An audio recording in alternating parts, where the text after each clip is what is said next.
Hello అండి, అందరికీ నమస్కారం. ఈ రోజు మనం ఈ వీడియోలో 9th జాగ్రఫీ థర్డ్ లెసన్ నీటిపారుదలకు సంబంధించిన నోట్స్ ఇప్పుడు చూద్దాము. సో ఎవరైనా ఫస్ట్ టైం కనుక చూస్తున్నట్లయితే ప్లీజ్ సబ్స్క్రైబ్ చేసుకోండి, లైక్ చేయండి, షేర్ చేయండి. నీటిపారుదల అనే పదం ఒక ప్రాంతం యొక్క నదీ వ్యవస్థను వివరిస్తుంది. వేరు దిశలలో నుండి ప్రవహించే చిన్న నదీ ప్రవాహాలు కలిసి ప్రధాన నదీ వ్యవస్థనైతే ఏర్పరుస్తాయి. ఇది చివరికి సరస్సు లేదా సముద్రంగా లేదా మహాసముద్రం వంటి పెద్ద జలపాతాలకు ప్రవహిస్తుంది. ఈ నదీ వ్యవస్థ ద్వారా నీటిని పొందే ప్రాంతాన్ని మనం నదీ పరివాహక ప్రాంతం లేదా పరివాణం అని అంటారు. ఒక పటాన్ని నిశితంగా మనం పరిశీలిస్తే పర్వతం లేదా ఉన్నత భూమి వంటి ఏదైనా ప్రాంతం రెండు నదీ పరివాహక ప్రాంతాలను వేరు చేస్తుందని మనకు అర్థమవుతుంది. అటువంటి ఎత్తైన ప్రదేశాన్ని మనం జల విభాజక క్షేత్రం అని అంటాం. అంటారు. ప్రపంచంలోని అతి పెద్ద నదీ పరివాహక ప్రాంతంగా అమెజాన్ నదీ పరివాహక ప్రాంతం కలదు. భారతదేశంలోని నీటిపారుదల వ్యవస్థలు ప్రధానంగా ఉపఖండంలోని విస్తృతమైన భూస్వరూప లక్షణాల ద్వారా నియంత్రణకు లోనవుతాయి. భారతీయ నదులను రెండు ప్రధాన సమూహాలుగా విభజించారు: హిమాలయాల నదులు మరియు ద్వీపకల్ప నదులు. భారతీయ నదులను రెండు ప్రధాన సమూహాలుగా విభజించారు: ఒకటి హిమాలయ నదులు, రెండు ద్వీపకల్ప నదులు. భారతదేశంలోని రెండు ప్రధాన భౌగోళిక ప్రాంతాల నుండి ఉద్భవించడమే కాకుండా హిమాలయ, ద్వీపకల్ప నదులు అనేక విధాలుగా ఒకదానికొకటి భిన్నంగా అయితే ఉంటాయి. హిమాలయ నదులు చాలా వరకు జీవనదులుగా ఉంటాయి. అంటే అవి ఏడాది పొడవునా నీటిని కలిగి ఉంటాయి, అందుకే వాటిని జీవనదులు అంటారు. ప్రధాన హిమాలయ నదులైన సింధు, బ్రహ్మపుత్ర నదులు హిమాలయ పర్వత శ్రేణి యొక్క ఉత్తర వాలు నుండి ఉద్భవించాయి. ఈ బ్రహ్మపుత్ర నదులు హిమాలయ పర్వత శ్రేణి యొక్క ఉత్తర వాలు నుంచి అయితే ఉద్భవించాయి. ఇవి పర్వతాలను కోతకు గురిచేసి గార్జెస్ ను ఏర్పరుస్తాయి. హిమాలయ నదులు వాటి జన్మస్థానం నుండి సముద్రం వరకు సుదీర్ఘ ప్రవాహ మార్గాలనైతే కలిగి ఉంటాయి. ఇవి వాటి ఎగువ ప్రవాహ మార్గాలలో తీవ్రమైన క్రమక్షయాన్ని కలిగించి భారీ మొత్తంలో ఒండ్రుమట్టి మరియు ఇసుకను మోసుకు వస్తాయి.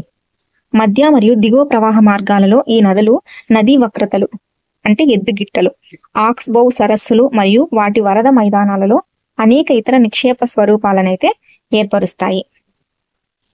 ఇవి బాగా అభివృద్ధి చెందిన డెల్టాలను కూడా కలిగి ఉంటాయి. నీటి ప్రవాహం వర్షపాతంపై ఆధారపడి ఉండడం వలన చాలా వరకు ద్వీపకల్ప నదులన్నీ కూడా వర్షాధార నదులుగా అయితే ఉంటాయి. ఎండాకాలంలో పెద్ద నదులు కూడా తమ కాలువలో తక్కువ నీటి ప్రవాహాన్ని కలిగి ఉంటాయి. ద్వీపకల్ప నదులు హిమాలయ నదులతో పోలిస్తే పొడవు తక్కువగాను, లోతు తక్కువగాను ఉంటాయి. ద్వీపకల్ప నదులు అనేవి హిమాలయ నదులతో పోలిస్తే పొడవు తక్కువగా, లోతు తక్కువగా ఉంటాయి. ఈ నదులలో కొన్ని మధ్య ఉన్నత భూములలో జన్మించి పశ్చిమం వైపుగా ప్రవహిస్తాయి. ద్వీపకల్ప భారతదేశంలోని చాలా నదులు పశ్చిమ కనుమలలో ఉద్భవించి బంగాళాఖాతం వైపు ప్రవహిస్తాయి. ఈ ద్వీపకల్ప భారతదేశంలోని చాలా నదులు పశ్చిమ కనుమలలో ఉద్భవించి బంగాళాఖాతం వైపు ప్రవహిస్తాయి. సింధు, గంగా, బ్రహ్మపుత్ర నదులు ప్రధానమైన హిమాలయ నదులు వచ్చే సింధు, గంగా, బ్రహ్మపుత్ర నదులు. ఈ నదులు పొడవుగా ఉంటాయి. అనేక పెద్ద మరియు ముఖ్యమైన ఉపనదులు వీటిలో కలుస్తాయి. ఒక నదిని దాని ఉపనదులతో కలిపి మనం నదీ వ్యవస్థ అని అంటాం. ఒక నదిని మరియు దాని ఉపనదులను కలిపి నదీ వ్యవస్థ అని పిలుస్తారు. సింధు నది పరివాహక వ్యవస్థ గురించి ఇప్పుడు చూద్దాం. సింధు నది అనేది మానస సరోవరం సరస్సు దగ్గర టిబెట్ లో పుడుతుంది. పశ్చిమం దిక్కుకు ప్రవహిస్తూ లడక్ లో ఇది ఉత్తర భారతదేశంలోనికి ప్రవహిస్తుంది. పశ్చిమం దిక్కుగా ప్రవహిస్తూ లడక్ లో ఉత్తర భారతదేశంలోనికి ప్రవహిస్తుంది. ఈ భాగంలో ఇది ఒక సుందరమైన గార్జ్ను ఏర్పరుస్తుంది. జస్కర్, నుబ్రా, షోక్ మరియు హుంజా వంటి అనేక ఉపనదులు కాశ్మీర్ ప్రాంతంలో సింధు నదిలో కలుస్తాయి. జస్కర్, నుబ్రా, షోక్ మరియు హుంజా ఉపనదులు. సింధు నది బాల్టిస్తాన్ మరియు గిల్గిత్ గుండా ప్రవహిస్తూ అటాక్ వద్ద గల పర్వతాల నుండి బహిర్గతమవుతుంది. సట్లెజ్, బియాస్, రావి, చినాబ్ మరియు జీలం వంటి నదులన్నీ కలిసి పాకిస్తాన్లో మిథాన్ కోట్ సమీపంలో సింధు నదిలోనికి ప్రవహిస్తాయి. సట్లెజ్, బియాస్, రావి, చినాబ్ మరియు జీలం వంటి నదులన్నీ కూడా పాకిస్తాన్లోని మిథాన్ కోట్ సమీపంలో సింధు నదిలోనికి ప్రవహిస్తాయి. దీనిని దాటిన తర్వాత సింధు నది దక్షిణ దిశగా ప్రవహిస్తూ చివరికి కరాచీ, తూర్పున అరేబియా సముద్రానికి చేరుకుంటుంది. సింధు మైదానం చాలా తక్కువ వాలను కలిగి ఉంటుంది. మొత్తం 2900 కిలోమీటర్ల పొడవుతో సింధు నది ప్రపంచంలోని అతి పొడవైన నదులలో సింధు నది ఒకటి. ఇది 2900 కిలోమీటర్లు పొడవుతో ఉంటుంది. సింధు నది పరివాహక ప్రాంతంలో మూడింట ఒక వంతు మాత్రమే భారతదేశంలోని లడఖ్, జమ్మూ కాశ్మీర్, హిమాచల్ ప్రదేశ్ మరియు పంజాబ్లో ఉంది. ఈ సింధు నది పరివాహక ప్రాంతం మూడింట ఒక వంతు మాత్రమే మన భారతదేశంలో ఉంది. ఎక్కడ అంటే లడఖ్, జమ్మూ కాశ్మీర్, హిమాచల్ ప్రదేశ్ మరియు పంజాబ్లో ఉంది. మిగిలిన భాగం అంతా కూడా పాకిస్తాన్లో ఉంది. 1960వ సంవత్సరం సింధు నది జలాల ఒప్పందం నిబంధనల ప్రకారం సింధు నది వ్యవస్థ తీసుకెళ్లే మొత్తం నీటిలో భారతదేశం 20% మాత్రమే ఉపయోగించుకుంటుంది. ఈ నీటిని పంజాబ్, హర్యానా మరియు రాజస్థాన్ యొక్క దక్షిణ మరియు పశ్చిమ ప్రాంతాల్లో నీటిపారుదల కొరకు ఉపయోగిస్తున్నారు. నెక్స్ట్ గంగా నది వ్యవస్థ గురించి చూద్దాం. భగీరథి అని పిలిచే గంగా నది యొక్క ప్రధాన జలాలు గంగోత్రి, హిమనీనదం ద్వారా సమకూరుతున్నాయి. ఈ నీటి ప్రవాహం ఉత్తరాఖండ్లోని దేవప్రయాగ వద్ద అలకనందలో కలుస్తుంది. హరిద్వార్ వద్ద గంగా నది పర్వతాల నుండి మైదానాలకు చేరుకుంటుంది. హరిద్వార్ వద్ద గంగా నదిలో హిమాలయాల నుండి ప్రవహించే అనేక నదులు కలుస్తాయి. యమున, శుష్రు, గండక్ మరియు కోసి వాటిలో ముఖ్యమైన నదులు. యమునా నది హిమాలయాలలోని యమునోత్రి హిమనీనాదం నుండి పుడుతుంది. ఇది గంగా నదికి సమాంతరంగా ప్రవహిస్తుంది. యమునా నది హిమాలయాలలోని యమునోత్రి హిమనీనాదం నుండి పుడుతుంది. ఇది గంగా నదికి సమాంతరంగా ప్రవహిస్తుంది. కుడి ఒడ్డున ఉపనదిగా అలహాబాద్ వద్ద గంగా నదిలో కలుస్తుంది. నేపాల్లోని హిమాలయాలలో శుష్రు, గండక్ మరియు కోసి నదులు ఉద్భవిస్తాయి. చంబల్, బెత్వా మరియు సోన్ నదులు ద్వీపకల్ప ఉన్నత భీముల నుండి వస్తున్న ప్రధాన ఉపనదులు. ఇవి అర్ధశుష్క ప్రాంతాల నుండి ఉద్భవిస్తాయి. తక్కువ ప్రవాహ మార్గాలను కలిగి ఉంటాయి. వీటిలో ఎక్కువ నీరు అనేది ప్రవహించదు. నమామి గంగా అనే ఒక సముద్ర పరిరక్షణ కార్యక్రమం 2014 జూన్ నెలలో కేంద్ర ప్రభుత్వం ఆమోదించిన ఒక పథకం. 2014 జూన్ నెలలో కేంద్ర ప్రభుత్వం ఆమోదించిన ఒక పథకం నమామి గంగా. జాతీయ నది అయిన గంగా నది యొక్క కాలుష్యాన్ని సమర్థవంతంగా తగ్గించడం, పరిరక్షణ మరియు పునర్జీవనం అనే జంట లక్ష్యాలను సాధించడానికి ఈ పథకాన్ని రూపొందించారు. కుడి మరియు ఎడమ ఒడ్డు ఉపనదుల నుండి వచ్చే నీటిలో విస్తరించి గంగా నది పశ్చిమ బెంగాల్లోని ఫరక్కా వరకు తూర్పు వైపుకు ప్రవహిస్తుంది. ఇది గంగా డెల్టాకు ఉత్తరాన ఉన్న చిట్ట చివరి ప్రదేశం. నది ఇక్కడ రెండుగా చీలుతుంది. భగీరథ హుగ్లీ డెల్టా మైదానాల నుండి దక్షిణ దిశగా ప్రవహించి బంగాళాఖాతంలో కలుస్తుంది. ప్రధాన జలభాగం దక్షిణ దిశగా బంగ్లాదేశ్లోకి ప్రవహిస్తుంది. ఇక్కడ దీనికి బ్రహ్మపుత్ర నది కలుస్తుంది. ప్రధాన జలభాగం దక్షిణ దిశగా బంగ్లాదేశ్లోకి ప్రవహిస్తుంది. ఇక్కడ దానికి బ్రహ్మపుత్ర నది కలుస్తుంది. అటు తర్వాత దిగువకు ప్రవహించే ఈ నదిని మనం మేఘన అని పిలుస్తారు. గంగా మరియు బ్రహ్మపుత్ర జలాలతో కూడిన ఈ పెద్ద నది బంగాళాఖాతంలోనికి ప్రవహిస్తుంది. ఈ నదుల ద్వారా ఏర్పడే డెల్టానే మనం సుందర్బన్స్ డెల్టా అని అంటారు. సుందర్బన్ డెల్టా అని గంగా మరియు బ్రహ్మపుత్ర జలాలతో కూడిన పెద్ద నది బంగాళాఖాతంలో ప్రవహిస్తుంది. ఈ నదుల ద్వారా ఏర్పడే డెల్టాని మనం సుందర్బన్ డెల్టా అంటారు. ఏ నదుల ద్వారా ఏర్పడే డెల్టాను సుందర్బన్స్ డెల్టా అంటారు అంటే బ్రహ్మపుత్ర మరియు గంగా నదులతో ఏర్పడే డెల్టా. చిత్తడి నెలలో బాగా పెరిగి సుందరి అనే చెట్టు నుండి సుందర్బన్స్ డెల్టా అనే పేరు అయితే వచ్చింది. ఇది ప్రపంచంలోనే అతిపెద్ద మరియు వేగంగా అభివృద్ధి చెందుతున్న డెల్టా. రాయల్ బెంగాల్ టైగర్ యొక్క నివాసం కూడా ఇదే అన్నమాట. నెక్స్ట్ గంగా నది పొడవుగా సుమారు 2500 కిలోమీటర్లు ఉంటుంది. గంగా నది పొడవు 2500 కిలోమీటర్లు ఉంటుంది. సింధు నది పొడవు 2900 కిలోమీటర్లు ఉంటుంది. నెక్స్ట్ సింధు మరియు గంగా నది వ్యవస్థల మధ్య గల జల విభాజక క్షేత్రంపై అంబాలా ఉంది. అంబాలా నుండి సుందర్బన్స్ వరకు ఈ మైదానాలు దాదాపు 1800 కిలోమీటర్ల వరకు విస్తరించి ఉన్నాయి.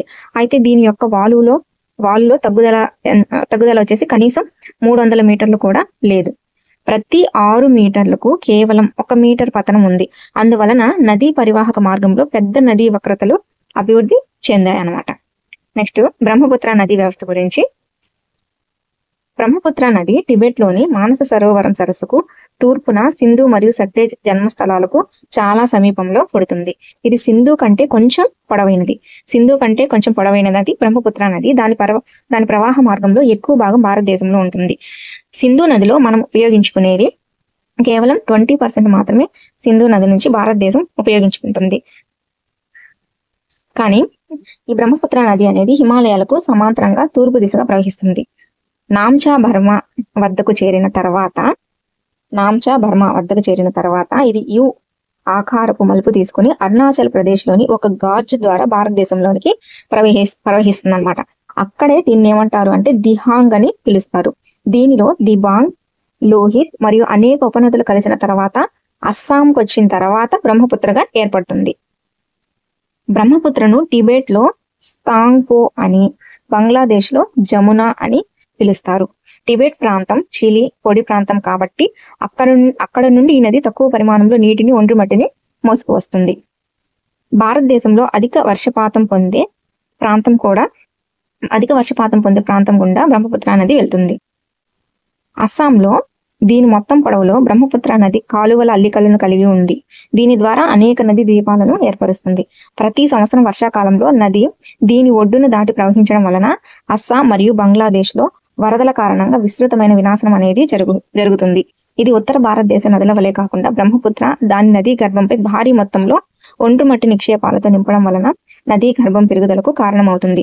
అంతేగాక నదీ ప్రవాహ మార్గాన్ని తరచుగా మార్చుకుంటూ ఉంటుంది.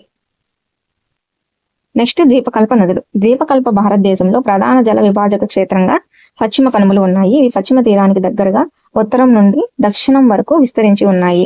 ద్వీపకల్పంలోని అనేక ప్రధాన నదులైన మహానది, గోదావరి, కృష్ణ, కావేరి నదులు తూర్పు వైపుకు ప్రవహించి బంగాళాఖాతంలో కలుస్తాయి.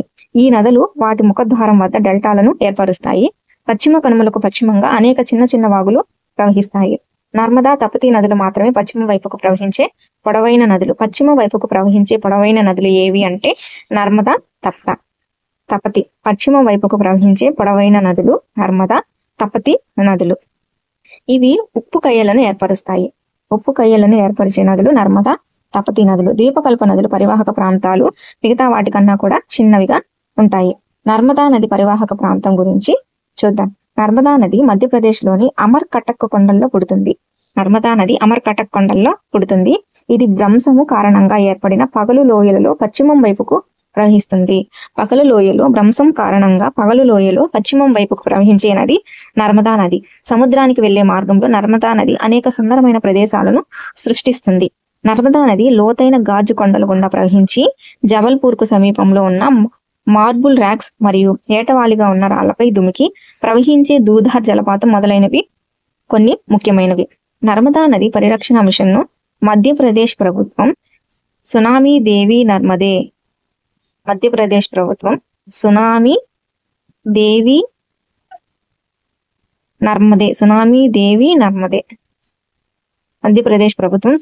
దేవి నర్మదే అనే పథకం ద్వారా చేపట్టింది. నర్మదా నది పరిరక్షణ మిషన్ ను మధ్యప్రదేశ్ ప్రభుత్వం సునామీ దేవి నర్మదే అనే పథకం ద్వారా చేపట్టింది. నర్మదా నది యొక్క అన్ని ఉపనదులు చాలా చిన్నవి. వీటిలో ఎక్కువగా నిలువుగా వచ్చి ప్రధాన ప్రవాహంలో కలుస్తాయి. నర్మదా నది పరివాహక ప్రాంతం మధ్యప్రదేశ్ మరియు గుజరాత్ లోని కొన్ని ప్రాంతాలలో విస్తరించి ఉంది. నెక్స్ట్ తపతీ నది పరివాహక ప్రాంతం. తపతీ నది అనేది మధ్యప్రదేశ్ లోని బేతుల్ జిల్లాలో సాత్పురా శ్రేణుల్లో ఉద్భవించే నది తపతీ నది. ఇది కూడా నర్మదా నదికి సమాంతరంగా పగలు లోయలో ప్రవహిస్తుంది. పగలు లోయలో ప్రవహించే నదులు తపతీ నది, నర్మదా నది. అయితే దీని పొడవు చాలా తక్కువగా ఉంటుంది. తపతీ నది పరివాహక ప్రాంతం మధ్యప్రదేశ్, గుజరాత్ మరియు మహారాష్ట్రలోని కొన్ని ప్రాంతాలలో విస్తరించి ఉంది. పశ్చిమ కనుమలు మరియు అరేబియా సముద్రం మధ్య తీర మైదానాలు చాలా ఇరుకైనవి. అందువలన తీర ప్రాంత నదులు చిన్నవిగా ఉంటాయి. సబర్మతి, మహి, భరతపూజ మరియు పెరియార్ వంటి పశ్చిమ వైపుగా ప్రవహించే ప్రధాన నదులు సబర్మతి, మహి, భరతపూజ మరియు పెరియార్. నెక్స్ట్ గోదావరి నది పరివాహక ప్రాంతం. గోదావరి అనేది అతిపెద్ద ద్వీపకల్ప నది గోదావరి నది. గోదావరి నది మహారాష్ట్రలోని నాసిక్ జిల్లాలో పశ్చిమ కనుమల సానువుల నుండి ఉద్భవిస్తుంది. గోదావరి నది యొక్క పొడవు దాదాపు 1500 కిలోమీటర్లు. గోదావరి నది బంగాళాఖాతంలో కలుస్తుంది. దీని పరివాహక ప్రాంతం కూడా ద్వీపకల్ప నదులలో అతి పెద్దది. ఈ నది పరివాహక ప్రాంతం మహారాష్ట్రలో సుమారుగా 50% వరకు ఉంటుంది. మహారాష్ట్ర, మధ్యప్రదేశ్, ఒడిశా మరియు ఆంధ్రప్రదేశ్లోని కొన్ని ప్రాంతాలలో అయితే ఈ నది విస్తరించి ఉంది. గోదావరిలోని పూర్ణ, వార్డా, మంజీరా, వెన్గంగా మరియు పెన్గంగా వంటి అనేక ఉపనదులు ఉన్నాయి. మంజీరా, వెన్గంగ, పెన్గంగా ఉపనదులు చాలా పెద్దవి. దాని పొడవు మరియు అది ఆవరించిన విశాల ప్రాంతం కారణంగా గోదావరిని మనం దక్షిణ గంగా అని పిలుస్తారు. గోదావరిని దక్షిణ గంగా అని పిలుస్తారు. నెక్స్ట్ మహానది పరివాహక ప్రాంతం. మహానది పరివాహక ప్రాంతం ఛత్తీస్గఢ్లోని ఉన్నత భూములలో మహానది అనేది ఉద్భవిస్తుంది. ఛత్తీస్గఢ్లోని ఉన్నత భూములలో ప్రవహించే నది మహానది. ఇది ఒరిస్సా మీదుగా ప్రవహించి బంగాళాఖాతంలో కలుస్తుంది. ఈ మహానది యొక్క పొడవు దాదాపు 860 కిలోమీటర్లు. మహానది యొక్క పొడవు దాదాపు 860 కిలోమీటర్లు. దీని నీటిపారుదల పరివాహక ప్రాంతమును మహారాష్ట్ర, ఛత్తీస్గఢ్, జార్ఖండ్ మరియు ఒడిస్సాలు అయితే పంచుకుంటున్నాయి. నెక్స్ట్ కృష్ణానది పరివాహక ప్రాంతం. కృష్ణానది మహాబలేశ్వరం సమీపంలోని ఒక నీటి బుగ్గ నుండి పుట్టిన కృష్ణానది దాదాపు 1400 కిలోమీటర్ల మేర ప్రవహించి బంగాళాఖాతం చేరుతుంది. తుంగభద్ర, కొయినా, ఘటప్రభ, మూసి మరియు భీమా నదులు కృష్ణానది యొక్క ఉపనదులు. దీని నీటిపారుదల పరివాహం మహారాష్ట్ర, కర్ణాటక మరియు ఆంధ్రప్రదేశ్లు అయితే పంచుకుంటున్నాయి. నెక్స్ట్ కావేరీ నది పరివాహక ప్రాంతం. కావేరీ నది అనేది పశ్చిమ కనుమలలో బ్రహ్మగిరి శ్రేణిలో పుట్టే నది కావేరీ నది. కావేరీ నది తమిళనాడులోని తమిళనాడులోని కడలూరుకు దక్షిణాన బంగాళాఖాతాన్ని చేరుతుంది. కావేరీ నది యొక్క పొడవు దాదాపుగా 760 కిలోమీటర్లు. కావేరీ నది ప్రధాన ఉపనదులు వచ్చేసి అమరావతి, భవానీ, హేమావతి మరియు కబిని. దీని పరిమాణం వచ్చి కర్ణాటక, కేరళ, తమిళనాడులోని కొన్ని ప్రాంతాల్లో అయితే విస్తరించి ఉంది. భారతదేశంలో కావేరీ నది 2 అతిపెద్ద జలపాతాన్ని కలిగి ఉంది. దీనిని మనం శివసముద్ర జలపాతం అంటారు. కావేరీ నది 2వ అతిపెద్ద జలపాతాన్ని కలిగి ఉంది. దానినే మనం శివసముద్ర జలపాతం అని అంటారు. ఈ జలపాతం నుండి ఉత్పత్తి చేసిన జల విద్యుత్నే మైసూర్, బెంగళూరు మరియు కోలార్ బంగారు గనులకు సరఫరా చేస్తారు. ఈ ప్రధాన నదులతో పాటు తూర్పు వైపు ప్రవహించే కొన్ని చిన్న చిన్న నదులు కూడా ఉన్నాయి. అవి దామోదర్, బ్రాహ్మిణి, వైతరిణి మరియు సువర్ణరేఖ నదులు వాటికి ఉదాహరణలుగా చెప్పవచ్చు. ప్రపంచ ఉపరితలంలో దాదాపుగా 71% నీటితో ఆవరించి ఉంది. అయితే ఇందులో 97% మాత్రం ఉప్పు నీరే. మంచినీటిగా లభించే 3%లో 3 వంతుల నీరు మంచు రూపంలో బంధించబడి ఉంటుంది. 3%లో 3 వంతుల నీరు మంచు రూపంలో బంధించబడి ఉంటుంది. నెక్స్ట్ సరస్సులు. కాశ్మీర్ లోయలో ఉన్న సుప్రసిద్ధ డాల్ సరస్సు వేలాది మంది పర్యాటకులను ఆకర్షిస్తుంది. కాస్మియన్, మృత మరియు అరల్ సముద్రం వంటి పెద్ద విస్తీర్ణంలో ఉన్న సరస్సులనే సముద్రాలు అంటారు. భారతదేశంలో అనేక సరస్సులు ఉన్నాయి. పరిమాణంలో, ఇతర లక్షణాలలో ఒకదానికొకటి అవి భిన్నంగా ఉంటాయి. పాక్షిక శుష్క ప్రాంతాల, అంతఃస్థలీయ పరివాహక లోతట్టు ప్రాంతాలలో ఉండే సరస్సులలో వర్షాకాలం మాత్రమే నీరు ఉంటుంది. హిమనీ నదాలు మరియు మంచు ఫలకల చర్య ఫలితంగా కొన్ని సరస్సులు అయితే ఏర్పడతాయి. మరికొన్ని వచ్చి గాలి, నదుల మధ్య మానవ కార్యకలాపాల వలన ఏర్పడతాయి. వక్రతలు కలిగిన ఒక నది వరద మైదానం మీదుగా ప్రవహిస్తున్నప్పుడు నదీ చంద్రికలు అయితే ఏర్పరుస్తుంది. అవి తర్వాత ఆక్స్బౌ సరస్సులుగా అయితే అభివృద్ధి చెందుతాయి. తీర ప్రాంతాల్లో ఉన్న ఇసుక మేటలు లాగూన్లను ఏర్పరుస్తాయి. ఇసుక మేటలు అవే స్పిట్స్, బాట్స్. వీటికి ఉదాహరణగా మనం చిలికా సరస్సు, పులికాట్ సరస్సు మరియు కొల్లేరు సరస్సుని చెప్పుకోవచ్చు. అంతఃస్థలీయ పరివాహక ప్రాంతంలో గల సరస్సులు కొన్నిసార్లు కాలానుగుణంగా ఉంటాయి. రాజస్థాన్లోని సాంబార్ సరస్సు ఈ అంతఃస్థలీయ పరివాహక ప్రాంతాల్లో గల సరస్సుకు ఉదాహరణగా రాజస్థాన్లోని సాంబార్ సరస్సుని చెప్పుకోవచ్చు. ఇది ఉప్పునీటి సరస్సు. దీనిని ఉప్పునీటి తయారీకి ఉపయోగిస్తారు. ఈ సాంబార్ సరస్సుని ఉప్పునీటి తయారీకి ఉపయోగిస్తారు. రాజస్థాన్లోని సాంబార్ సరస్సుని దీనికి ఉదాహరణగా చెప్పవచ్చు. ఉప్పునీటి సరస్సు దీన్ని ఉప్పునీటి తయారీకి ఉపయోగిస్తారు. మంచినీటి సరస్సులు చాలా వరకు హిమాలయ ప్రాంతాల్లోని హిమనీ నదాల నుండి ఉద్భవించాయి. హిమనీ నదాలు ఒక లోతట్టు ప్రాంతాన్ని ఏర్పరచగా అవి తర్వాత మంచు కరగడంతో నిండిపోతాయి. జమ్మూ కాశ్మీర్లోని ఊలాల్ సరస్సు దీనికి విరుద్ధంగా టెక్టానిక్ కార్యకలాపాల ఫలితంగా ఏర్పడింది. ఇది భారతదేశంలోని అతిపెద్ద మంచినీటి సరస్సు జమ్మూ కాశ్మీర్లోని ఊలాల్ సరస్సు.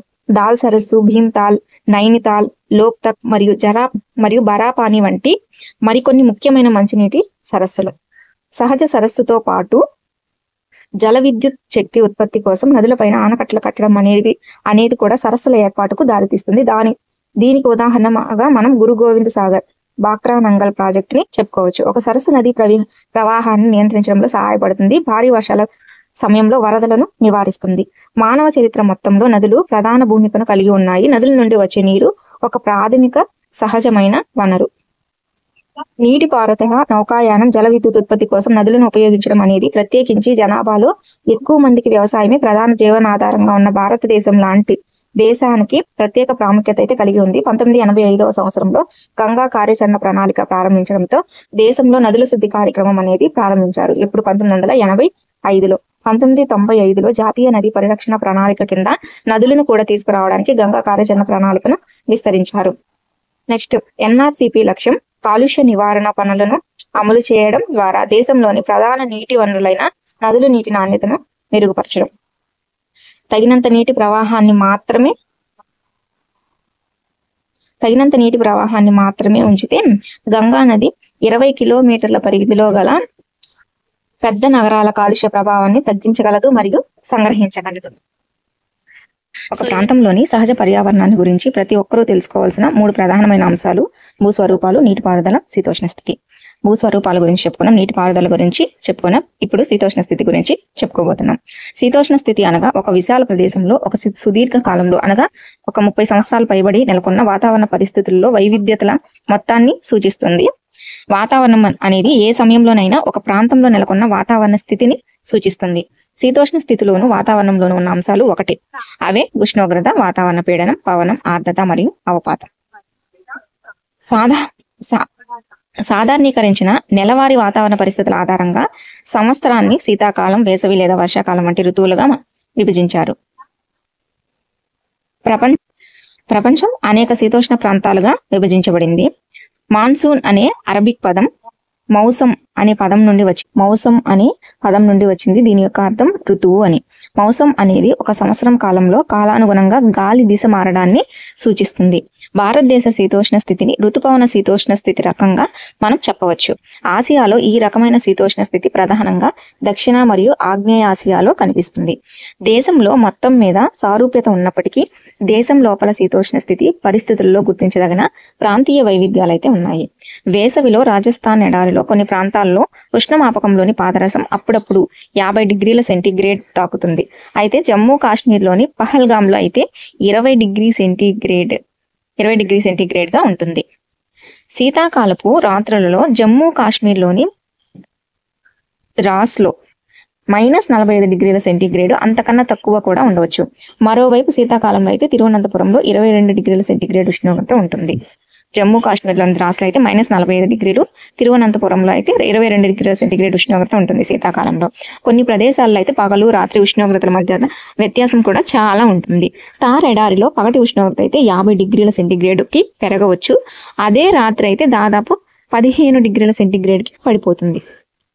అండమాన్ నికోబార్ దీవులలో లేదా కేరళలో పగలు రాత్రి ఉష్ణోగ్రతలో ఎక్కువగా తేడా ఉండదు. అవపాతం యొక్క రూపం మరియు రకాలు మాత్రమే కాకుండా దాని మొత్తం మరియు కాలానుగుణ పంపిణీలో కూడా వైవిధ్యాలు ఉన్నాయి. హిమాలయ ఎగువ ప్రాంతంలో అవపాతం ఎక్కువగా హిమపాత రూపంలో ఉంటుంది. దేశంలోని మిగిలిన ప్రాంతాల్లో వర్షం రూపంలో ఉంటుంది.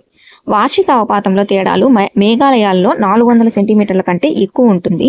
లడక్ మరియు పశ్చిమ రాజస్థాన్లో అయితే 10 సెంటీమీటర్ల కంటే తక్కువగా ఉంటుంది. దేశంలోని చాలా ప్రాంతాలు జూన్ నెల నుండి సెప్టెంబర్ నెల వరకు వర్షపాతం పొందుతాయి. అయితే తమిళనాడు తీరంలోని కొన్ని ప్రాంతాల్లో అయితే అక్టోబర్, నవంబర్ నెలలో ఎక్కువగా వర్షపాతం అనేది ఉంటుంది. సాధారణంగా తీర ప్రాంతాలు ఉష్ణోగ్రత పరిస్థితుల్లో తక్కువ వ్యత్యాసాలు కలిగి ఉంటాయి. తీర ప్రాంతాలు దేశం లోపలి భూభాగంలో కాలానుగుణ వ్యత్యాసాలు ఎక్కువగా ఉంటాయి. ఉత్తర మైదానాల్లో సాధారణంగా తూర్పు నుండి పడమరకు వెళ్లే కొద్దీ వర్షపాతం అనేది తగ్గుతుంది. ఉత్తర మైదానాల్లో తూర్పు నుంచి పడమర వైపుకు వెళ్లే కొద్దీ వర్షపాతం అనేది తగ్గుతుంది. రాజస్థాన్లో ఇల్లు మందపాటి గోడలు మరియు చదునైన పైకప్పులను అయితే కలిగి ఉంటాయి. తెరాయి ప్రాంతంలో మరియు గోవా మరియు మంగళూరులోని ఇళ్లకు వాలుగా ఉండే పైకప్పులు అనేవి ఉంటాయి. అస్సాంలో ఇల్లు అయితే ఊత కర్రలపై నిర్మిస్తారు. శీతోష్ణ స్థితి రకాలు. ఏదైనా ఒక ప్రదేశం యొక్క శీతోష్ణ స్థితిని ప్రభావితం చేసే ప్రధానమైన కారకాలు 6. అవి అక్షాంశం, ఎత్తు, పీడనం మరియు పవన వ్యవస్థ, సముద్రం నుండి దూరము, సముద్ర ప్రవాహాలు, నైసర్గిక స్వరూపాలు. భూమి యొక్క వక్రత కారణంగా అక్షాంశాన్ని బట్టి సౌరశక్తిని గ్రహించడంలో మార్పులు వస్తుంటాయి. దీని ఫలితంగా భూమధ్య రేఖ నుండి ధృవాల వైపుకు వెళ్లే కొలది గాలి ఉష్ణోగ్రత అనేది సాధారణంగా తగ్గుతుంది.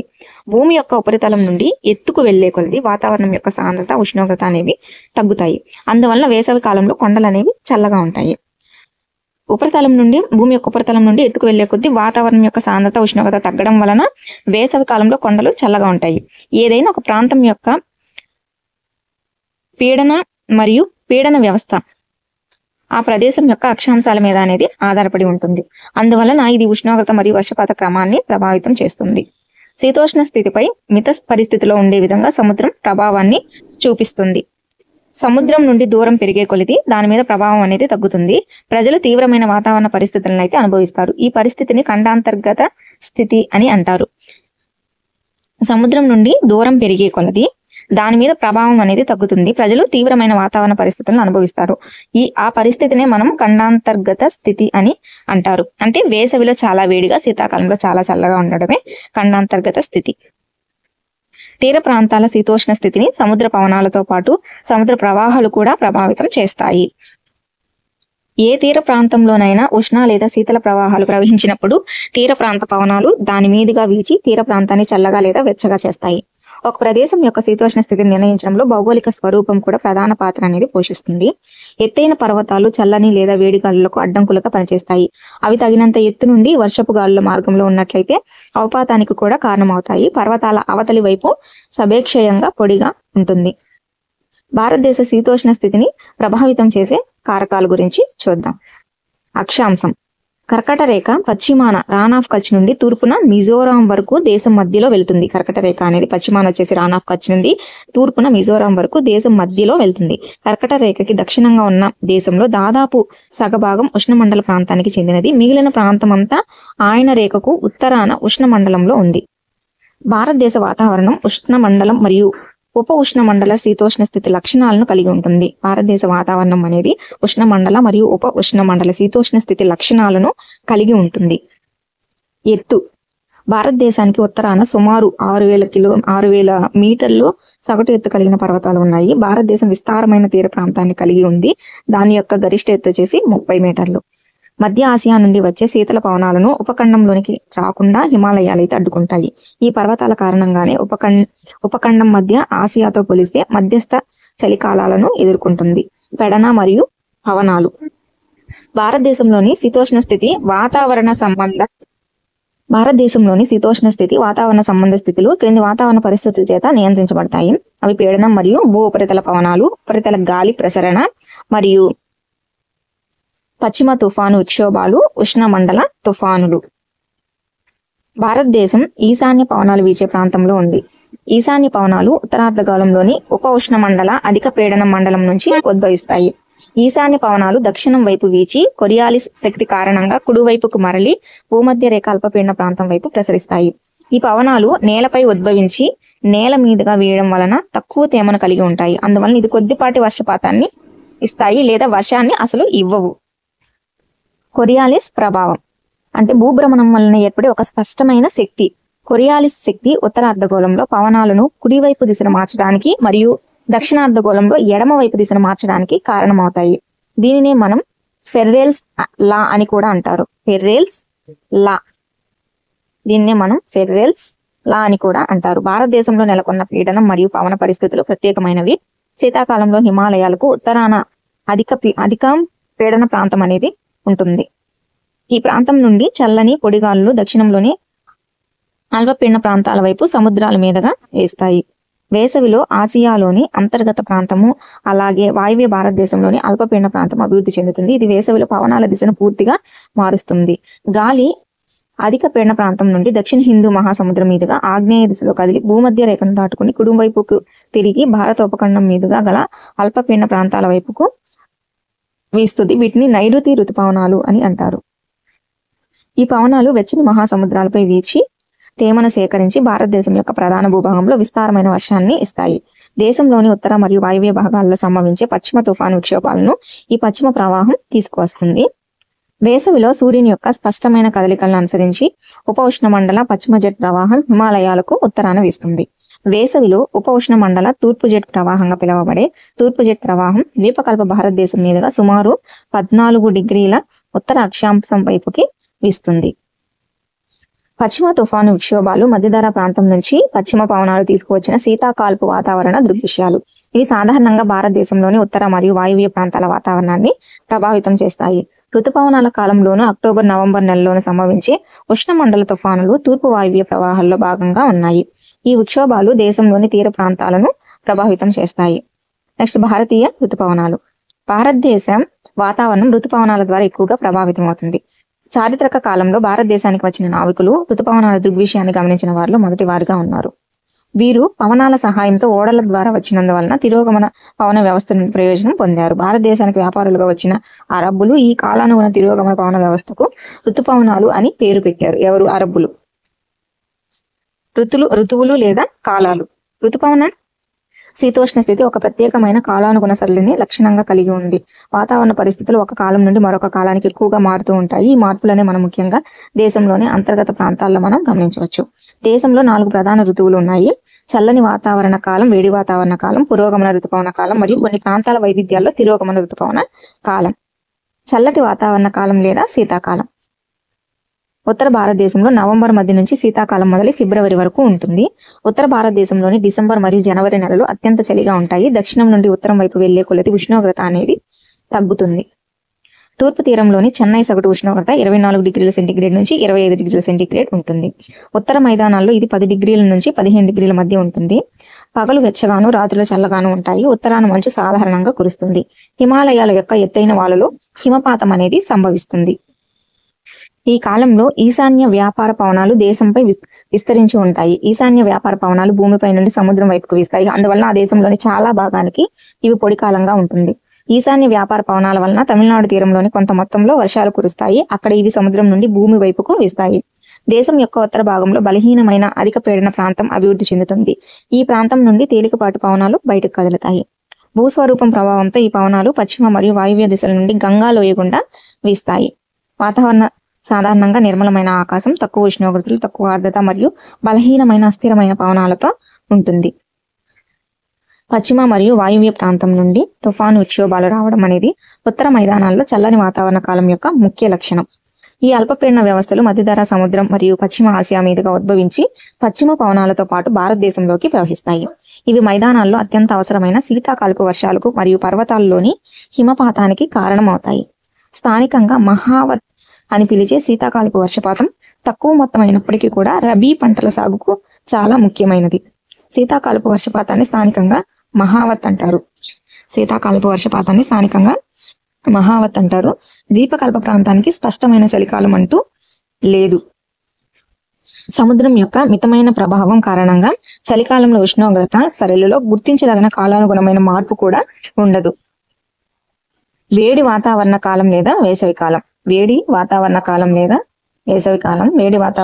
లేదా వేసవికాలం సూర్యుడు స్పష్టంగా ఉత్తరం వైపుకి కదలడం కారణంగా ప్రపంచోష్ణ క్షేత్రం అనేది ఉత్తరం వైపుకి మారుతుంది. మార్చి నుంచి మే వరకు భారతదేశంలో వేడి వాతావరణ కాలంలో ఉంటుంది. మార్చి నుంచి మే వరకు భారతదేశంలో వేడి వాతావరణ కాలం అనేది ఉంటుంది. వివిధ అంశాల వద్ద మార్చి మరియు మే నెలలో తీసుకున్న ఉష్ణోగ్రతల గణాంకాల ద్వారా ఉష్ణక్షేత్రం యొక్క మార్పు ప్రభావం అనేది స్పష్టంగా కనిపిస్తుంది. మార్చిలో దక్కన్ పీఠభూమిలో నమోదైన అత్యధిక ఉష్ణోగ్రత వచ్చేసి 38 డిగ్రీల సెల్సియస్ గా ఉంటుంది. ఏప్రిల్లో గుజరాత్ మరియు మధ్యప్రదేశ్ లో ఉష్ణోగ్రతలు 42 డిగ్రీల సెల్సియస్ గా ఉంటాయి. మే నెలలో దేశంలోని వాయువ్య ప్రాంతాల్లో 45 డిగ్రీల సెల్సియస్ ఉష్ణోగ్రత సాధారణంగా ఉంటుంది. ద్వీపకల్ప భారతదేశంలో సముద్రాల యొక్క మితమైన ప్రభావం కారణంగా ఉష్ణోగ్రతలు అనేవి తక్కువగా ఉంటాయి. వేసవి నెలలో దేశంలోని ఉత్తర భాగంలో పెరుగుతున్న ఉష్ణోగ్రతలను, తగ్గుతున్న వాతావరణ పీడనాన్ని మనం గమనించవచ్చు. మే నెల చివరి నాటికి వాయువ్యంలో థార్ ఎడారి నుంచి తూర్పు మరియు ఆగ్నేయంలో పాట్నా మరియు చోటా నాగ్పూర్ పీఠభూమి వరకు విస్తరించి ఉన్న ప్రాంతంలో ఒక సుదీర్ఘ అల్పపీడన ప్రాంతం అనేది అభివృద్ధి చెందుతుంది. ఈ ద్రోణి చుట్టూ గాలి తిరగడం ప్రారంభమవుతుంది. వేడి వాతావరణ కాలం యొక్క గమనించదగిన లక్షణం ఏంటంటే ఇవి ఉత్తర మరియు వాయువ్య భారతదేశం మీదుగా వేడి వాతావరణ కాలం యొక్క గమనించదగినటువంటి లక్షణం. ఇది ఉత్తర మరియు వాయువ్య భారతదేశం మీదుగా పగటిపూట వీచే బలమైన ఉధృతమైన వేడి పొడిగాళ్ళు కొన్నిసార్లు సాయంత్రం వరకు కూడా కొనసాగుతాయి. ఈ పవనాలకు ప్రత్యక్షంగా గురి కావడం ప్రాణాంతకంగా కూడా మారవచ్చు. ఉత్తర భారతదేశంలో మే నెలలో దుమ్ము తుఫాన్లు చాలా సాధారణం. ఇవి ఉష్ణోగ్రతలు తగ్గించడం, తేలికపాటి వర్షాన్ని ఇవ్వడం, తేమగాళ్లు తీసుకురావడం వల్ల ఈ తుఫాన్లు తాత్కాలిక ఉపశమనాన్ని అయితే కలిగిస్తాయి. ప్రచండమైన పవనాలు, కొండపోత వర్షాలు, తరచుగా వడగళ్లతో, ఉరుములతో కూడిన స్థానిక తుఫాన్లకు ఇది కాలంగా చెప్పవచ్చు. ఈ రకమైన తుఫానులను కాల్ బైసాఖి అని అంటారు. వేసవి కాలం ముగిసే సమయానికి ముఖ్యంగా కేరళ మరియు కర్ణాటకలో ఋతుపవనాలకు ముందు తొలకరి జల్లులు అయితే పడతాయి. ఇవి మామిడి పండ్లు త్వరగా పండడానికి సహాయపడతాయి. వీటిని మనం మామిడి జల్లులు అని కూడా పిలుస్తారు. పురోగమన ఋతుపవనాలు లేదా వర్షకాలం. జూన్ ఆరంభానికి ఉత్తర మైదానాల్లోని అల్పపీడన పరిస్థితి అనేది తీవ్రమవుతుంది. ఇది దక్షిణార్ధగోళంలోని వ్యాపార పవనాలను ఆకర్షిస్తుంది. ఆగ్నేయ వ్యాపార పవనాలు మరియు దక్షిణ సముద్రాల వెచ్చని ఉప ఉష్ణమండల ప్రాంతాలపై ఉద్భవిస్తాయి. ఈ భూమధ్య రేఖను దాని నైరుతి దిశలో వీచి నైరుతి ఋతుపవనాలుగా భారత ద్వీపకల్పంలోనికి ప్రవేశిస్తాయి. ఈ పవనాలు వెచ్చని మహాసముద్రాలపై ప్రసరించినప్పుడు అవి ఉపఖండానికి సమృద్ధిగా తేమను తెస్తాయి. ఈ పవనాలు బలంగా ఉంటాయి. సగటున 30 కిలోమీటర్ల వేగంతో గంటకు వీస్తాయి. వాయువ్యంలోని చివరి ప్రాంతాలు మినహా ఋతుపవన గాలులు మరియు సుమారు 1 నెల దేశం అంతటా విస్తరిస్తాయి. దేశంలోని నైరుతి ఋతుపవనాలను ప్రవేశించడం వల్ల వాతావరణంలో పూర్తి మార్పు అనేది వస్తుంది. ఈ కాలం ప్రారంభంలో పశ్చిమ కనుమల యొక్క పవనాభిముఖ ప్రాంతంలో 250 సెంటీమీటర్ల కంటే ఎక్కువగా చాలా భారీ వర్షపాతం అనేది పడుతుంది. మధ్యప్రదేశ్లోని కొన్ని వర్షాచాయ ప్రాంతాల్లోనూ అలాగే దక్కన్ పీఠభూముల్లోనూ వర్షాచాయ ప్రాంతాల్లోనూ కూడా ఇవి కొంత మొత్తంలో వర్షాన్ని ఇస్తాయి. ఈ కాలంలో అత్యధిక వర్షపాతం దేశంలోని ఈశాన్య ప్రాంతంలో కురుస్తుంది. కాశీ కొండల దక్షిణ శ్రేణిలో గల మానస సరోవరం ప్రపంచంలోని అత్యధిక సగటు వర్షపాతం పొందుతుంది. మానస సరోవరం గంగాలోయలో వర్షపాతం తూర్పు నుంచి పడమరకు వెళ్లే కొద్దీ తగ్గుతుంది. రాజస్థాన్ మరియు గుజరాత్లోని కొన్ని ప్రాంతాల్లో అయితే తక్కువ వర్షపాతం నమోదవుతుంది. ఋతుపవనాలతో సంబంధం ఉన్న మరొక దృగ్విషయం వర్షపాతంలో విరామాలు కలిగి ఉండడం. అందువలన ఇవి ఆర్ద్రత మరియు అనార్ధ కాలాంతరాలను కలిగి ఉంటాయి. ఋతుపవన వర్షాలు ఒకసారి కొన్ని రోజులు మాత్రమే కురుస్తాయి. అవి వర్షం లేని విరామాలతో అంతరాయాన్ని కలిగి ఉంటాయి. ఋతుపవన విరామాలు ఋతుపవన ద్రోణి యొక్క కదలికకు సంబంధించినవి. వివిధ కారణాల వలన ద్రోణి మరియు దాని అక్షం ఉత్తరం వైపు లేదా దక్షిణం వైపుకు కదులుతూ ఉంటాయి. ఇది వర్షపాతం యొక్క ప్రాదేశిక విస్తరణనైతే నిర్ణయిస్తుంది. ఈ ఋతుపవన ద్రోణి యొక్క అక్షం మైదానాల మీదుగా ఉన్నప్పుడు ప్రాంతాల్లో మంచి వర్షపాతం అనేది కురుస్తుంది. ఈ అక్షం హిమాలయాలకు దగ్గరగా మారినప్పుడు మైదానాల్లో పొడి కాలాలు ఎక్కువ కాలం పాటు ఉంటాయి. హిమాలయ నదుల యొక్క పర్వత పరివాహక ప్రాంతాల్లో విస్తారంగా వర్షాలు కురుస్తాయి. ఉష్ణ మండల వాయుగుండం యొక్క ఆవృత్తి తీవ్రత కూడా ఋతుపవన వర్షాల పరిమాణం వ్యవధిని నిర్ణయిస్తాయి. ఈ అల్పపీడనాలు బంగాళాఖాతం ఉపరితలంపైన ఏర్పడి ప్రధాన భూభాగం పైకి వీస్తాయి. ఈ వాయుగుండాలు ఋతుపవన అల్పపీడన ద్రోణి యొక్క అక్షాంశాన్ని అనుసరిస్తాయి. ఋతుపవనాలు అనిశ్చితులకు పేరుగాంచినవి. అనార్ధ మరియు ఆర్ధ కాలాంతరాల తీవ్రత, అభివృద్ధి మరియు వ్యవధిలో కూడా తేడాలు ఉంటాయి. ఇది ఒక ప్రాంతంలో భారీ వరదలకు కారణమైతే మరొక ప్రాంతంలో కరువుకి కారణం కావచ్చు. ఇప్పుడు తిరోగమన ఋతుపవనాలు లేదా ఋతుపవనాల తర్వాత ఆ సంధి కాలం గురించి చూద్దాం. అక్టోబర్-నవంబర్ నెలలో సూర్యుడు దక్షిణం వైపుకి స్పష్టంగా కదలడంలో ఉత్తర మైదానాలలోని ఋతుపవన ద్రోణి లేదా అల్పపీడన ద్రోణి బలహీనంగా మారుతుంది. దీన్ని క్రమంగా అధిక పీడన వ్యవస్థ భర్తీ చేస్తుంది అన్నమాట. నైరుతి ఋతుపవనాలు బలహీనపడి క్రమంగా ఉపసంహరించుకోవడం అనేది ప్రారంభిస్తాయి. అక్టోబర్ ప్రారంభం నాటికి ఋతుపవనాలు ఉత్తర మైదానం నుండి నిష్క్రమిస్తాయి. శుష్క వర్షాకాలం నుండి అనార్ధ శీతాకాల పరిస్థితులకు పరివర్తన చెంది సంధికాలంగా అక్టోబర్ మరియు నవంబర్ నెలలను చెప్తారు. నిర్మల ఆకాశాలు, ఉష్ణోగ్రతల పెరుగుదల ద్వారా తిరోగమన ఋతుపవనాలను మనం గుర్తించవచ్చు. భూమిపై అత్యంత తేమతో కూడిన ప్రదేశం మాసిన్రా. దాని స్టాలక్టైట్ సున్నపు రాతి గుహలకు మాసిన్రా ప్రసిద్ధి చెందింది. గుహ నేల భాగం నుండి పైకి పెరిగే సున్నపురాయి వచ్చి స్టాలగ్మైట్. గుహ పై కప్పు భాగం నుండి కిందికి పెరిగే సున్నపురాయి స్టాలక్టైట్. ఈ కాలంలో పగటి ఉష్ణోగ్రతలు ఎక్కువగా ఉండగా రాత్రులు అయితే చల్లగా ఆహ్లాదకరంగా ఉంటాయి. భూమి అయితే తేమగా ఉంటుంది. అధిక ఉష్ణోగ్రత మరియు ఆర్థిక పరిస్థితుల కారణంగా వాతావరణం పగటి పూట భరించరానిదిగా ఉంటుంది. దీన్ని మనం సాధారణంగా అక్టోబర్ వేడిమి అని అంటాం. అక్టోబర్ రెండవ భాగంలో ఉత్తర భారతదేశంలో ఉష్ణమాపకంలో పాదరస మట్టం వేగం తగ్గడం అనేది ప్రారంభమవుతుంది. వాయువ్య భారతదేశంలో నెలకొన్న అల్పపీడన పరిస్థితులు నవంబర్ ప్రారంభం నాటికి బంగాళాఖాతంలోకి మారుతాయి. ఈ మార్పు తుఫాను వాయుగుండాలు ఏర్పడడంతో ముడిపడి ఉంటుంది. ఇవి అండమాన్ సముద్రంలో ఆవిర్భవిస్తాయి. ఈ తుఫాన్లు సాధారణంగా భారతదేశంలోని తూర్పు తీరాలను దాటిన తర్వాత భారీ మరియు విస్తారమైన వర్షాలకు కారణమవుతాయి. ఎక్కువ జనసాంద్రత కలిగిన గోదావరి, కృష్ణ మరియు కావేరీ డెల్టాలు తరచుగా తుఫాన్ల బారిన పడుతుంటాయి. ఈ అల్పపీడనం తుఫాన్ల వలన కోరమండల్ తీరంలో అధిక వర్షపాతాన్ని సంభవిస్తుంది. కొన్నిసార్లు ఈ తుఫాన్లు ఒడిశా, పశ్చిమ బెంగాల్, బంగ్లాదేశ్ తీరాలకు కూడా చేరుకుంటాయి. నెక్స్ట్ వర్షపాత విస్తరణ. పశ్చిమ తీరం మరియు ఈశాన్య భారతదేశంలోని భాగాలు సంవత్సరానికి 400 సెంటీమీటర్ల వర్షపాతం అనేవి పొందుతాయి. పశ్చిమ రాజస్థాన్ మరియు దాని పరిసర ప్రాంతాల్లోని గుజరాత్, హర్యానా, పంజాబ్లో వర్షపాతం వచ్చేసి 60 సెంటీమీటర్ల కంటే తక్కువగా ఉంటుంది. దక్కన్ పీఠభూమి లోపల భాగంలో తూర్పు సహ్యాద్రి ప్రాంతంలో వర్షపాతం వాటిలాగే తక్కువగా ఉంటుంది. జమ్మూ కాశ్మీర్లోని లెహ్ పరిసర ప్రాంతాల్లో కూడా తక్కువ వర్షపాతం నమోదవుతుంది. ఋతుపవనాల స్వభావం కారణంగా వార్షిక వర్షపాతం ప్రతి సంవత్సరం అనేది మారుతూ ఉంటుంది. రాజస్థాన్ మరియు గుజరాత్లోని కొన్ని ప్రాంతాలు పశ్చిమ కనుమల యొక్క పశ్చాత్ఛాయ ప్రాంతం నుండి తక్కువ వర్షపాతం ఉన్న ప్రాంతాల్లో ఈ మార్పు అనేది ఎక్కువగా ఉంటుంది. జనాభా ఆర్థిక వ్యవస్థను, సమాజాన్ని అభివృద్ధి చేయడంలో ప్రజల పాత్ర అనేది ప్రధాన పాత్ర పోషిస్తారు. ప్రజల వనరులను తయారు చేసి ఉపయోగిస్తారు మరియు వారికి వారే విభిన్న నాణ్యత వనరులుగా ఉన్నారు. దీనికి వెలికి తీసే సాంకేతికను కనిపెట్టి దాన్ని వనరుగా ప్రజలు మార్చగలిగేంత వరకు బొగ్గు అనేది ఒక శిల మాత్రమే. వరదలు లేదా సునామీ వంటి సహజ సంఘటనలో రద్దీగా ఉండే ఒక గ్రామాన్ని లేదా పట్టణాన్ని ప్రభావితం చేసినప్పుడు మాత్రమే దాన్ని మనం విపత్తు అని పిలుస్తారు. జనాభాను మూల సూచికగా తీసుకొని మిగిలిన అన్ని ఇతర అంశాలను పరిశీలిస్తారు. దీని నుంచి అవి ప్రాముఖ్యతను, అర్థాన్ని పొందుతాయి. అయితే వనరులు, ఉపద్రవాలు మరియు విపత్తులు అన్నీ కూడా మానవులకు సంబంధించి చూసినప్పుడు మాత్రమే మనం అర్థం సంతరించుకుంటాయి.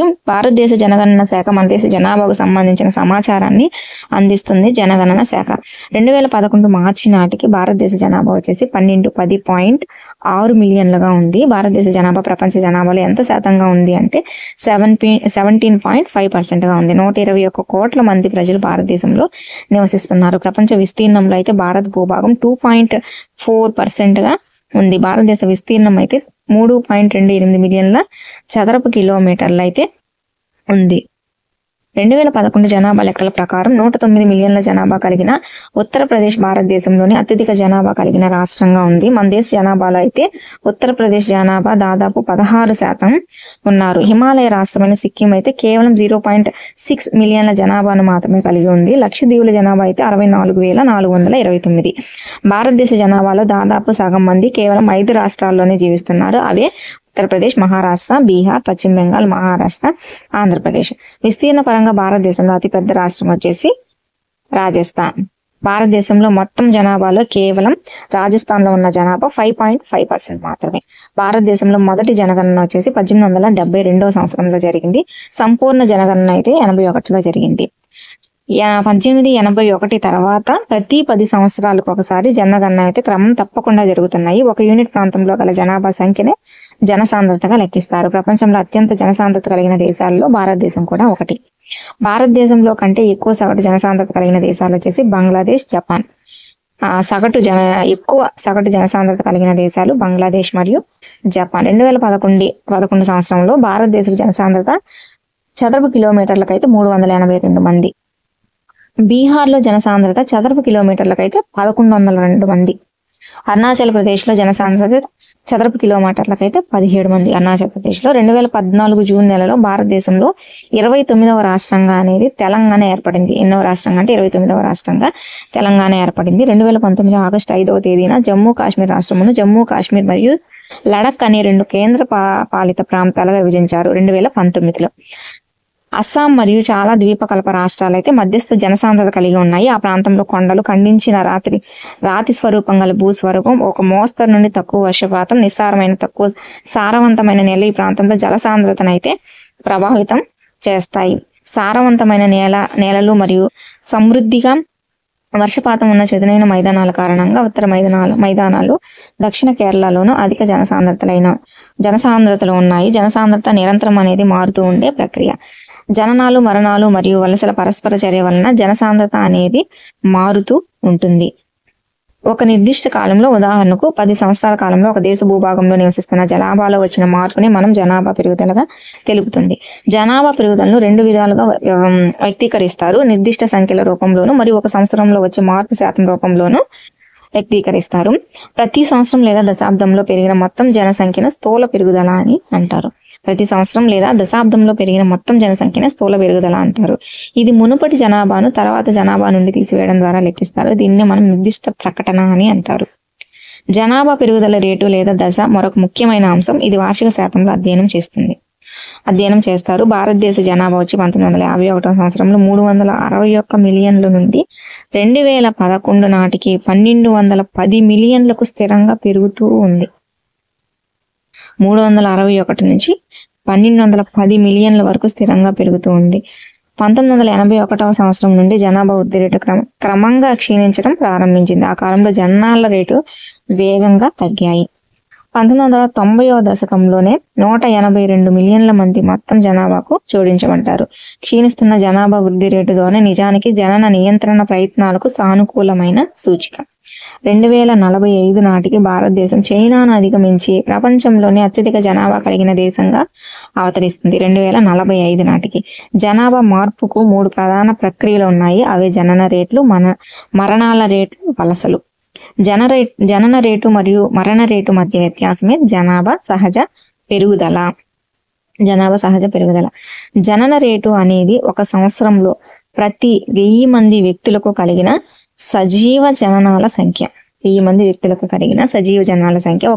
ఇది వృద్ధిలో ప్రధాన భాగం. ఎందుకంటే భారతదేశంలో జననాల రేట్లు ఎల్లప్పుడూ మరణాల రేట్ల కంటే ఎక్కువగా ఉంటాయి. మరణాల రేటు అనేది ఒక సంవత్సరంలో ప్రతి 1000 మందిలో జరిగిన మరణాల సంఖ్య. భారతదేశ జనాభా వృద్ధి రేటు పెరుగుదలకు ప్రధానమైన కారణం మరణాల రేటు వేగంగా తగ్గిపోవడం. 1980 వరకు అధిక జనన రేట్లు మరియు తగ్గుతున్న మరణాల రేటు జననాల రేటు మరియు మరణాల రేటు మధ్య ఎక్కువ వ్యత్యాసానికి దారితీస్తుంది. ఫలితంగా జనాభా పెరుగుదల రేటు అనేది ఎక్కువగా ఉంటుంది. 1981 నుంచి జననాల రేటు కూడా క్రమంగా క్షీణించడం ప్రారంభించాయి. ఖచ్చితంగా జనాభా పెరుగుదల రేటు క్రమంగా క్షీణించింది.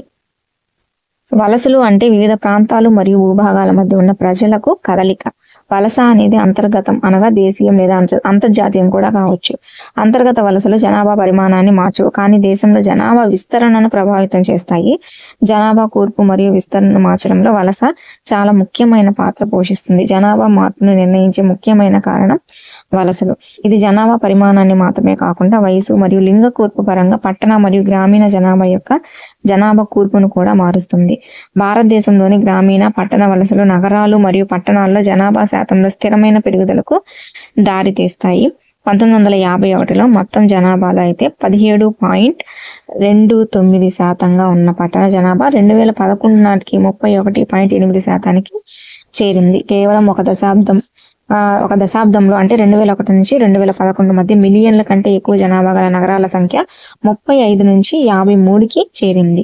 భారతదేశ జనాభా యొక్క అత్యంత ముఖ్యమైన లక్షణం దాని కౌమార దశ జనాభా పెరగడం. ఇది భారతదేశ జనాభాలో అయితే 5వ వంతుగా ఉంది. కుటుంబాల ప్రణాళిక కోసం వ్యక్తిగత ఆరోగ్య మరియు సంక్షేమాన్ని మెరుగుపరుస్తుందని గుర్తించి భారతదేశం 1952 సంవత్సరంలో సమగ్ర కుటుంబ నియంత్రణ కార్యక్రమాన్ని ప్రారంభించింది. 1952లో సమగ్ర కుటుంబ నియంత్రణ 1952 కుటుంబ సంక్షేమ కార్యక్రమం స్వచ్ఛంద ప్రాతిపదికగా బాధ్యతాయుతమైన మరియు ప్రణాళికాబద్ధమైన తల్లిదండ్రులను ప్రోత్సహించడానికి ప్రయత్నించింది. భారతీయ జనాభా విధానం 2000 అనేక సంవత్సరాలు ప్రణాళికాబద్ధమైన ప్రయత్నాలు అన్నింటినీ కలిపి ఒక చట్టాన్ని రూపొందించింది.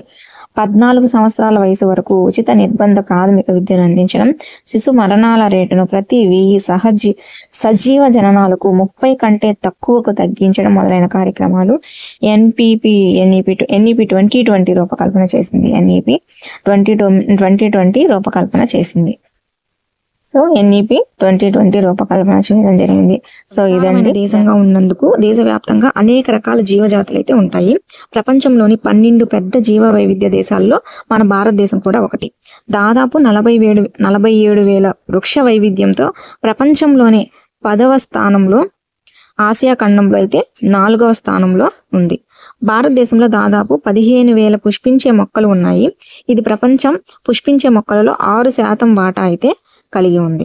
భారతదేశంలో సుమారు 90,000 జంతు జాతులు ఉన్నాయి. అలాగే మంచినీటి వనరులు అయితే సముద్ర జలాల్లో చేపలు అయితే సమృద్ధిగా ఉన్నాయి. 90,000 జంతు జాతులు ఉన్నాయి. చాలా కాలంగా మానవులు సహాయం లేకుండా మానవ చర్యలకు గురి కాకుండా సహజంగా పెరిగే మొక్కల సమూహాన్ని సహజ వృక్ష సంపద అని అంటారు. దీనినే స్వచ్ఛ వృక్ష సంపద, వర్జిన్ వెజిటేషన్ అని కూడా అంటారు. సాగు చేయబడే పండ్లు, పళ్ళ తోటలు వృక్ష సంపదలో భాగంగా ఉంటాయి, కానీ సహజ వృక్ష సంపద కాదు. పూర్తిగా భారతీయ వృక్ష సంపదను స్థానిక లేదా స్వదేశీ జాతులుగా పిలుస్తారు. భారతదేశం వెలుపల నుండి వచ్చిన వాటిని అన్య లేదా పరదేశీ మొక్కలు అని అంటారు. వృక్షజాలం లేదా ఫ్లోరా అనే పదాన్ని నిర్దిష్ట ప్రాంతం లేదా కాలానికి చెందిన మొక్కలను అయితే సూచించడానికి వృక్షజాలం లేదా ఫ్లోరా అనే పదాన్ని ఉపయోగిస్తారు. జంతు జాతులను సూచించడానికి జంతుజాలం లేదా ఫోనా అనే పదాన్ని ఉపయోగిస్తారు. వృక్షజాలానికి అయితే ఫ్లోరా, జంతుజాలానికి అయితే ఫోనా. వృక్ష సంపద రకాలు రెండు రకాలైన వృక్షాలను మనం గుర్తించవచ్చు. ఒకటి ఉష్ణమండల సతత హరిత అరణ్యాలు, ఉష్ణమండల ఆకురాల్చే అరణ్యాలు. మన దేశంలో ఈ క్రింది రకాలైన వృక్షాలను మనం గమనించవచ్చు.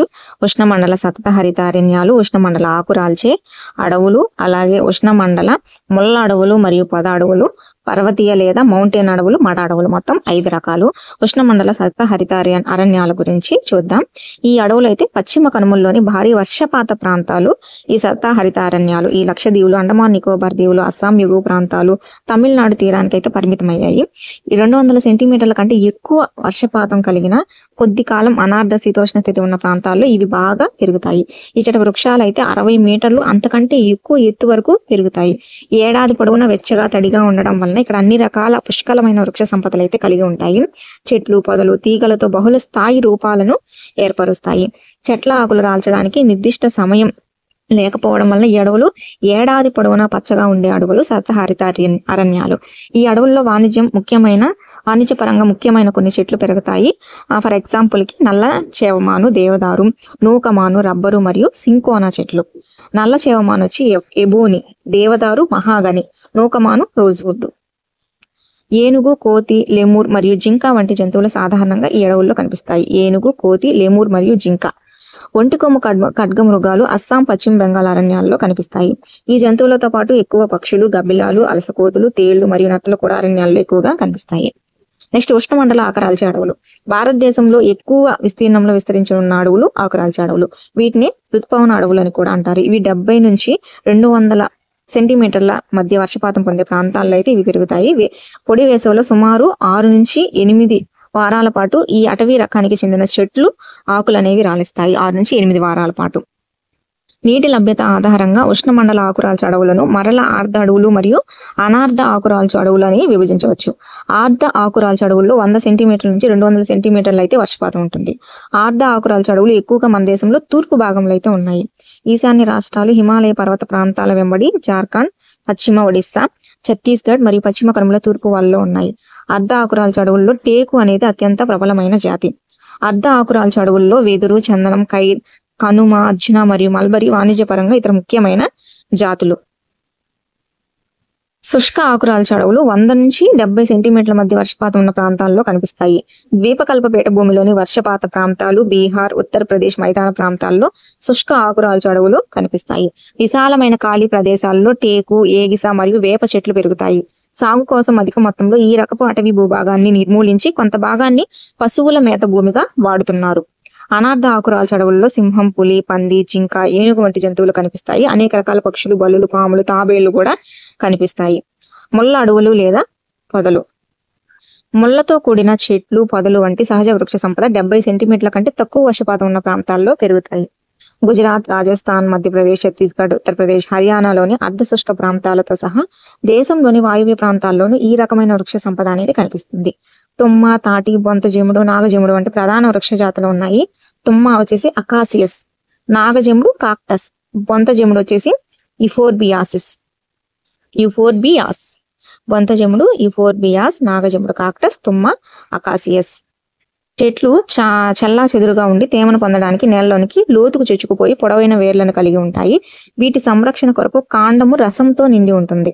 బాష్పీభవనాన్ని తగ్గించడానికి ఆకులు చాలా వరకు మందంగాను, చిన్నవిగాను ఉంటాయి. ఈ అడవులు శుష్క ప్రాంతాల్లోని ముళ్ళ అడవులు, పొదలు ఏర్పడడానికి దారి తీస్తాయి. ఈ అడవుల్లో ఎలుకలు, చిట్టెలుకలు, కుందేళ్లు, నక్క, తోడేలు, పులి, సింహం, అడవి గాడిద, గుర్రాలు మరియు ఒంటెలు వంటివి సాధారణంగా కనిపించే జంతువులు. పర్వత ప్రాంత అడవులు. పర్వత ప్రాంతాల్లో ఎత్తు పెరిగే కొలిది ఉష్ణోగ్రత తగ్గుదల కారణంగా సహజ వృక్ష సంపదలో మార్పులకు దారితీస్తుంది. ఉష్ణమండల ప్రాంతం నుండి టండ్రా ప్రాంతం వరకు మనం గమనించినట్లయితే సహజ వృక్ష మేకలాలు అదే వరుసలో నెలకొని ఉంటాయి. అర్ధ సమశీతోష్ణ స్థితి రకం యొక్క అడవులు 1000 నుంచి 200 మీటర్ల మధ్య ఎత్తు కలిగి ఉన్న ప్రదేశాల్లో కనిపిస్తాయి.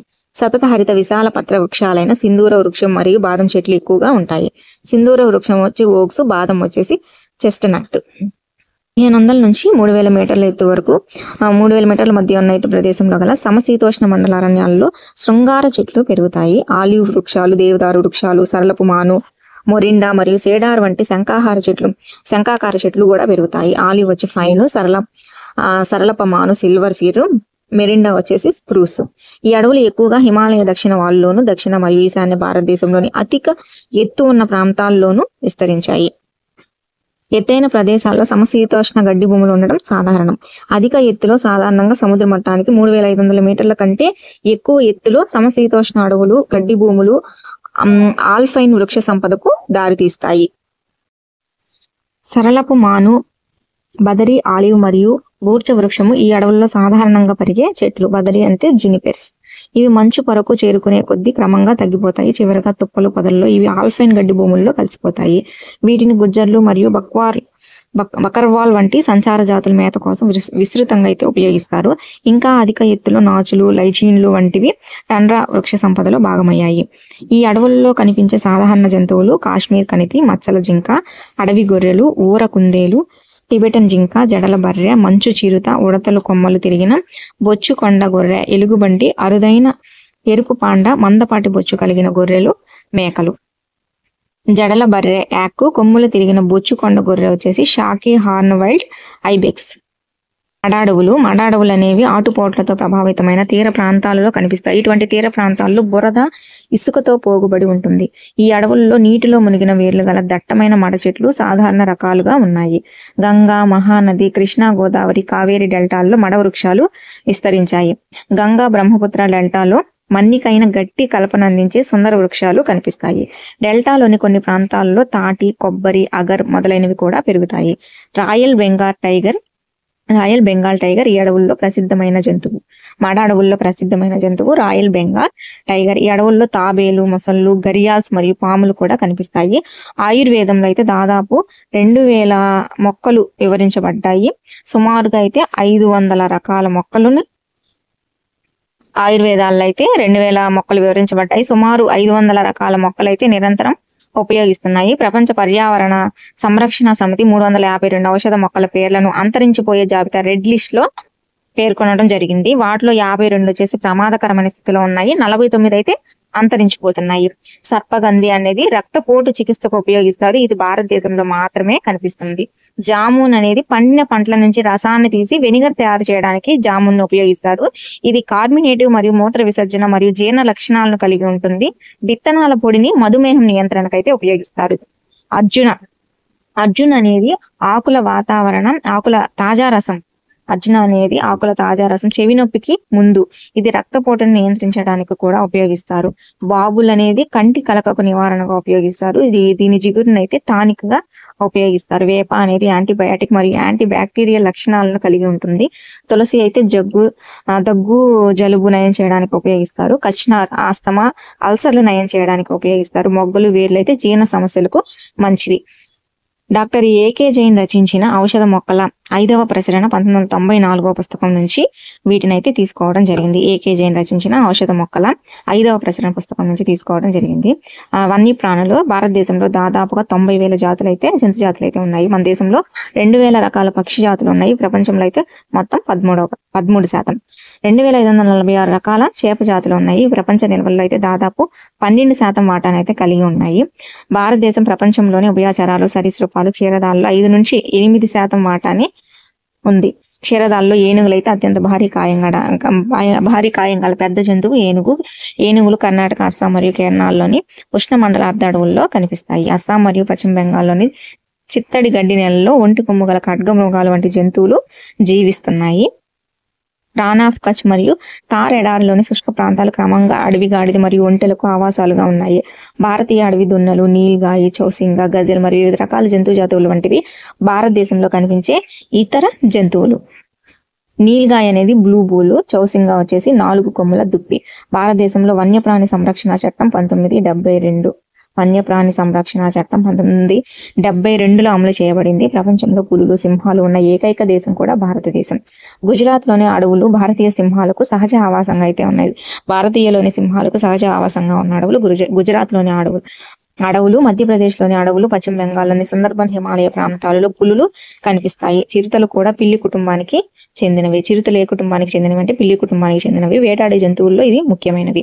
గిరి అడవి ప్రాంతం ఆసియా సింహానికి చివరగా మిగిలి ఉన్న ఆవాస ప్రాంతం గిర్. లడఖ్ యొక్క గడ్డకట్టే ఎత్తైన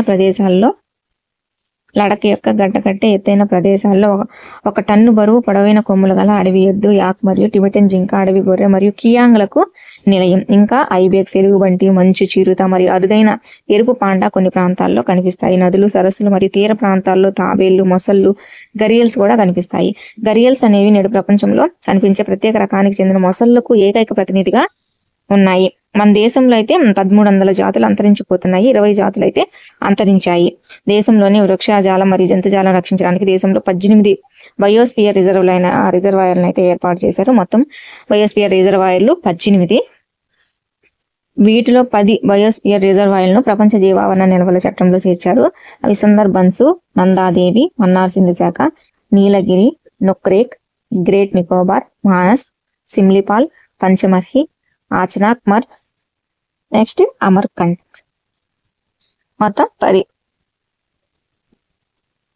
10 బయోస్పియర్లను రిజర్వాయర్లను ప్రపంచ జీవావరణ నిల్వల చట్టంలో అయితే చేశారు. 1992 నుండి ప్రభుత్వం అనేక వృక్ష వనాలకు ఆర్థిక మరియు సాంకేతిక సహాయాన్ని అందిస్తుంది. కచ్, శీతల ఎడారి, శేషాచలం, పన్నా